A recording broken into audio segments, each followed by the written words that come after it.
Okay students, आज का जो ये वीडियो है बिल्कुल ग्राफिकली वीडियोस होगा, थोड़ा सा छोटा वीडियो बनेगा और फंक्शंस का ग्राफिकली सॉल्यूशंस के बारे में बताएंगे। अभी अगर आपको ना सपोज़ कोई फिगर गिवन है, ग्राफ गिवन है और आपसे पूछेगा वो फंक्शन है कि नहीं है, तो पहला तो आपको ध्यान रखना, हम फंक्शन जब भी बात कर रहे हैं किसके रिस्पेक्ट में करेंगे, एक्स के रिस्पेक्ट में। तो लेट से मैंने एक ग्राफ बनाया, फिगर बनाया इस टाइप का, और आपसे पूछा जाएगा इज इट अ फंक्शन और नॉट। एक मैंने फिगर बना दिया इस टाइप का, आपसे पूछा जाएगा इज इट अ फंक्शन और नॉट। एक मैंने फिगर बना दिया ओवल शेप का और आपसे पूछा जाएगा is it a function not. और बाकी कुछ नहीं मेंशन्ड है। तो कुछ बच्चे सोचेंगे पता नहीं ये क्या चीज़ है, कोई आपको टेंशन नहीं लेना है इसमें। जब आपको फिगर में कुछ नहीं दिख रहा है फिर भी हमें दो चीज़ें गिवन है, डोमेन भी गिवन है, रेंज भी गिवन है। डोमेन एक्स एक्सेस को इंडिकेट करेगा, range Y axis, X Y X Y. Okay, अब आपको क्या करना है, एक वर्टिकल लाइन ड्रॉ करनी है। लेट से मैंने एक राइट एंगल 90 डिग्री ड्रॉ करा, एक्स एक्सेस में कहीं पे भी ड्रॉ कर सकते हैं बट एक्स एक्सेस में 90 डिग्री ड्रॉ करेगा, और इसमें भी मैंने ड्रॉ कर दिया 90 डिग्री। ओके, अब आपको ये देखना है कि मेरी जो ये लाइन है ये इस फिगर को कितने बार कट कर रही है। अगर ये फिगर को एक ही बार कट कर रही है तो आप लिखोगे इट इज़ अ फंक्शन, और अगर ये फिगर को दो बार कट करिए तो आप लिखोगे नॉट अ फंक्शन। और इसके बारे में आप क्या बोलेंगे, yes it is also not a function. अब आप लोगों को ये तो क्लियर हो गया होगा कि जब हम फंक्शंस बना रहे हैं तो हम उसमें ग्राफिकली कैसे शो कर सकते हैं। बट अगर आप इससे पूछोगे कि इसके पीछे का कॉन्सेप्ट क्या है, तो जो अपने प्रीवियस वीडियो देखा था हमने कहा था डोमेन की जो वैल्यू होगी वो रिपीट नहीं होनी चाहिए, या फिर हमने कहा था यूनिक इमेज हमारे पास प्रेजेंट होनी चाहिए। अगर लेट से मैं यहाँ पे x की वैल्यू कुछ मान लेता हूँ, लेट से मैंने ले लिया -2 और इधर y की वैल्यू 2, तो मेरे पास x2 एंड -2 आ रहा है।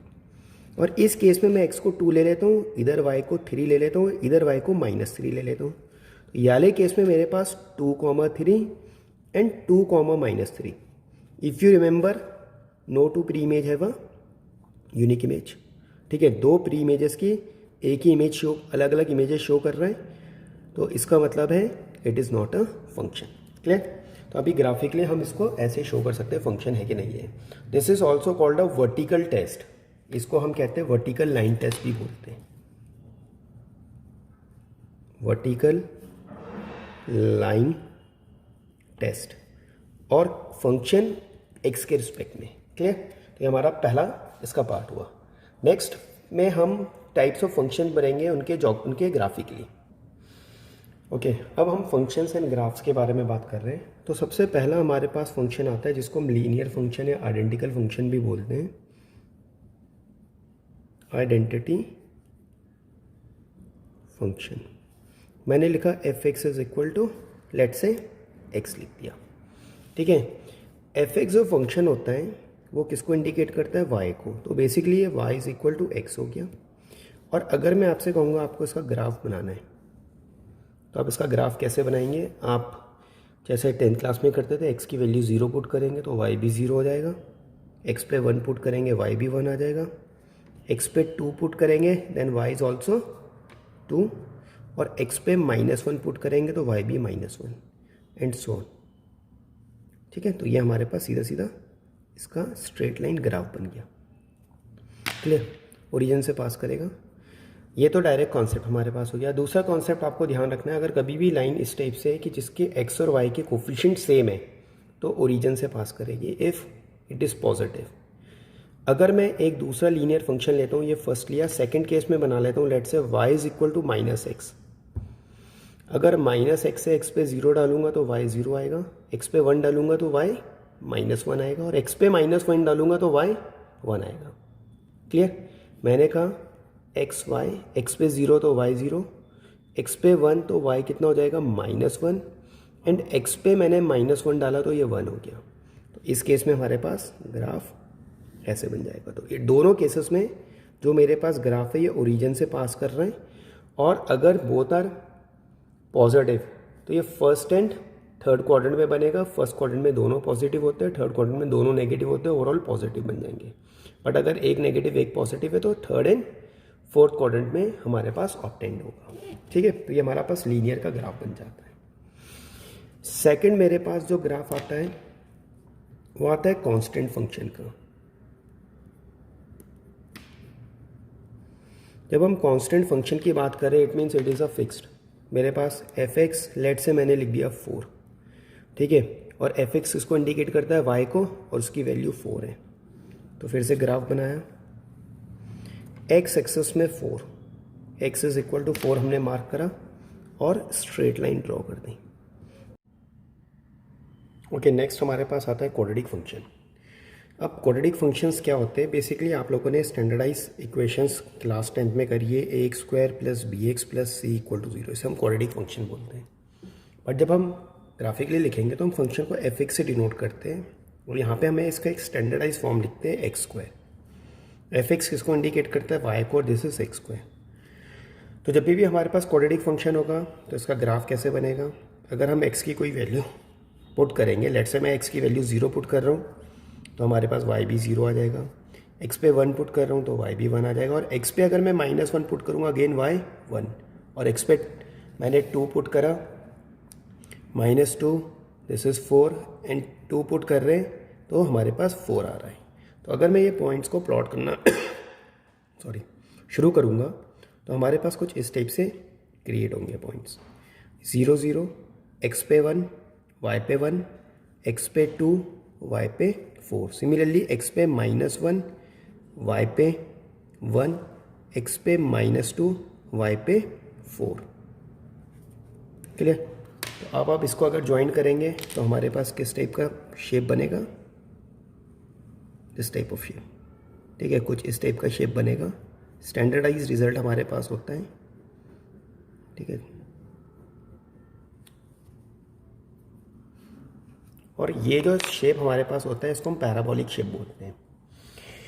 जितने भी पैराबोलिक इक्वेशंस होंगी वो यू शेप बनाती है इन एनी फेस। ये मेरे पास राइट अपवर्ड है, सिमिलरली डाउनवर्ड भी बन सकता है, हमारे पास राइट हैंड भी बन सकता है, लेफ्ट हैंड भी हमारे पास बन सकता है। ठीक है, तो ये क्वाड्रेटिक फंक्शन का हमारे पास ग्राफ बनता है। फिर हमारे पास नेक्स्ट आता है क्यूब फंक्शन। जब हम क्यूबिक फंक्शन की बात कर रहे हैं तो ऑब्वियसली क्यूबिक फंक्शन में जो मेरे पास एफ एक्स फंक्शन होगा वो एक्स क्यूब को इंडिकेट करेगा। हम एफ एक्स को हर बार वाई मानते हैं तो ना y is equal to x cube. अभी हमने फिर से कोऑर्डिनेट एक्सेस बनाया, एक्स की वैल्यू मैंने -1 पुट करी तो वाई की वैल्यू भी क्या आएगी? -1, और एक्स पे अगर मैं 1 पुट करूँगा तो वाई भी 1 हमारे पास आएगा। फिर एक्स पे मैंने -2 पुट करा तो वाई -8 आ जाएगा, और यहाँ पे मैं 2 पुट करूँगा तो वाई अगेन 8 आ जाएगा। तो पॉइंट्स हमने क्या पुट करे? X and Y. ओबियसली एक 0 0 पुट कर रहे हैं, मैंने एक्स पे 1 पुट करा, वाई 1 आ गया। एक्स पे -1 पुट करा तो वाई -1 आएगा, एक्स पे -2 पुट करा -8 आ गया, एंड 2 मैंने सब्स्टिट्यूट करा तो +8 आ गया। इन्हीं वैल्यूज़ को अगर हम ज्वाइन करेंगे तो हमारे पास ये शेप इस टाइप से क्रिएट हो जाएगा।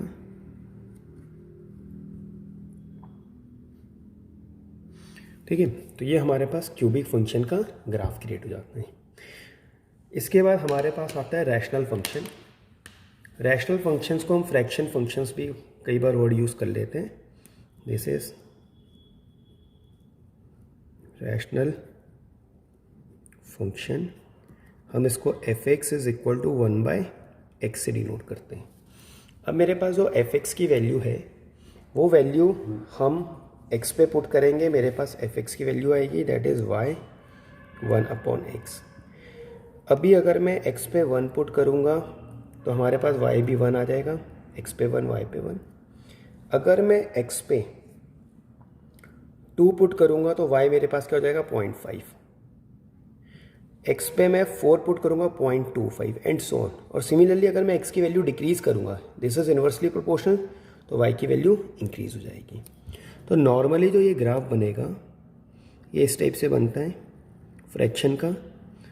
अगर हम x की पॉजिटिव वैल्यू लेंगे तो y की भी पॉजिटिव आएगी, और एक टाइम पे जाके it is parallel to x axis and parallel to y axis. जब मेरी x की बहुत बहुत ग्रेटर वैल्यू होगी तो पैरेलल टू x एक्सिस हो जाएगा, और जब y की बहुत ग्रेटर वैल्यू होगी तो पैरेलल टू y एक्सिस हो जाएगा।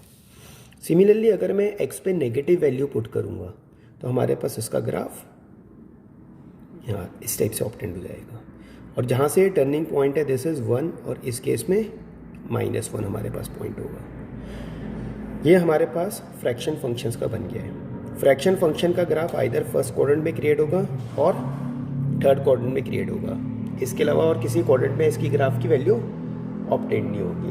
ओके,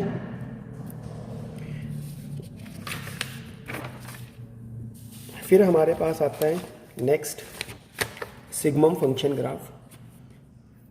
एनसीईआरटी में एक सिंबल प्रोवाइड कर रखा है, तो हम पहले वही वाला करेंगे। ये हमने कौन सा वाला पार्ट करा था, दिस इज आवर फिफ्थ, तो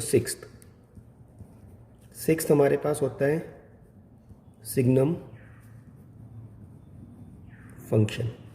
सिग्मम फंक्शंस को कई बार रो से इंडिकेट करते हैं और that is written as mod x upon x और एक्स अपॉन मॉड एक्स। इसको हम f x is equal to x upon mod x और मॉड एक्स अपॉन एक्स भी लिखते हैं, और सबसे बेस्ट तरीका हम f x is equal to define करते हैं 1 if x is greater than 0, 0 if x is equal to 0 and -1 if x is less then 0। अब आता है इसका ग्राफ बनाने का। तो ग्राफ कैसे बनेंगे, एफ एक्स जो है बेसिकली वो फिर से वाई को इंडिकेट कर रहा है, तो मेरे पास वाई के डिफरेंट वैल्यूज़ है जब मैं एक्स की वैल्यूज़ को चेंज कर रहा हूँ। तो हमने पहले ग्राफ बनाया और मैंने इस ग्राफ में बोला जो x है वो ग्रेटर देन 0 है, तो x ग्रेटर देन 0 का मतलब है दिस एक्सेस, और अगर x ग्रेटर देन 0 है तो y किसके इक्वल है 1, तो y पे हमारे पास जो 1 का मार्क है हम वो मार्क करेंगे, और यहाँ पे मैं एक एम्प्टी सर्कल बना रहा हूँ, उसका रीज़न अभी हम करेंगे, और एरो शो कर दिया। सिमिलरली अगर मेरे पास x की वैल्यू लेस देन 0 है, लेस देन 0 का मतलब है this is negative moving toward the left, तो y मेरे पास कहाँ से स्टार्ट कर रहा है, कह रहा है -1 से आ रहा है, और x की कोई भी नेगेटिव वैल्यू है दैट इज फिक्स्ड -1। तो फिर से मैं यहाँ पे एक एम्प्टी सर्कल क्रिएट कर रहा हूँ और मूव कर रहा हूँ toward the left side, this is -1 और ये 1। तो ये जो हमारे पास फंक्शन बन गया, ये सिग्मम फंक्शन का ग्राफ बन गया। एम्प्टी सर्कल में क्यों क्रिएट कर रहा हूँ, क्योंकि हमारे पास एक पॉइंट दे रखा है 0 if x is equal to 0, तो अगर यहाँ पे x 0 होगा तो y भी 0 होगा।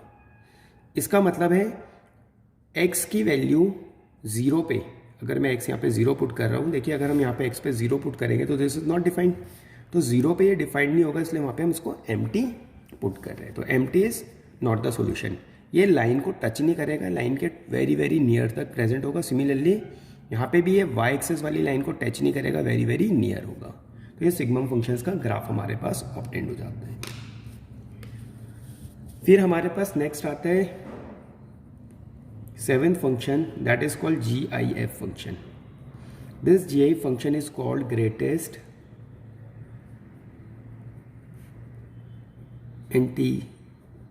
Integral function.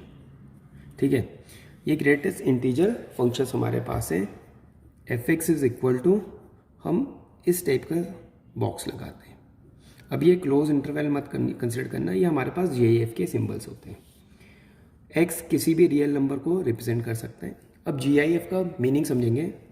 मैं कह रहा हूँ एफ एक्स की वैल्यू है 1.2, तो 1.2 में ग्रेटेस्ट इंटीजर क्या होगा, 0 से लेके 1.2 तक अगर मैं मूव करूँगा तो दैट इज 1। अगर मैं कहता हूँ एफ एक्स मैंने फंक्शन ले रखा है 1.4, ग्रेटेस्ट इंटीजर 1, अगर एफ एक्स इंटीजर मैंने ले लिया है 1.9, तो दैट इज इक्वल टू, कुछ बच्चे इसको 2 बोलेंगे, this is not round up, integer value greatest है 1।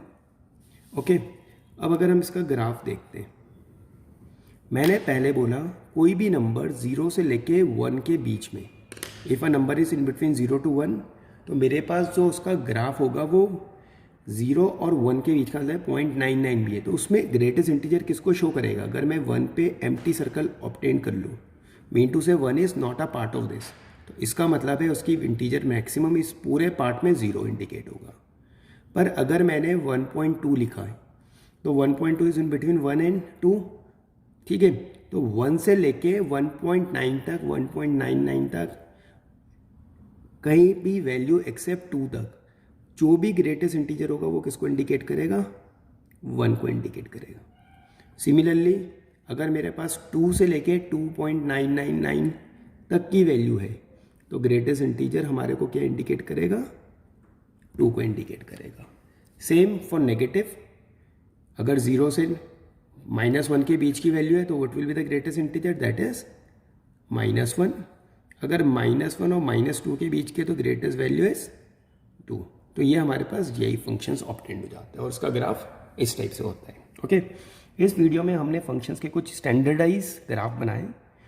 अगले वीडियो में हम फंक्शंस में डोमेन के रूल्स, डोमेन कैसे बनाते हैं उसके बारे में करेंगे। और इन सारे फंक्शंस में एक आपको कॉमन पॉइंट चेक करने को मिलेगा कि ग्राफ बनाते हुए ये ओरिजिन से कब पास करते हैं और कब पास नहीं करते हैं। ठीक है, तो इस वाले वीडियो में इतना ही है। नेक्स्ट वीडियो में हम आगे का काम करेंगे। Thank you.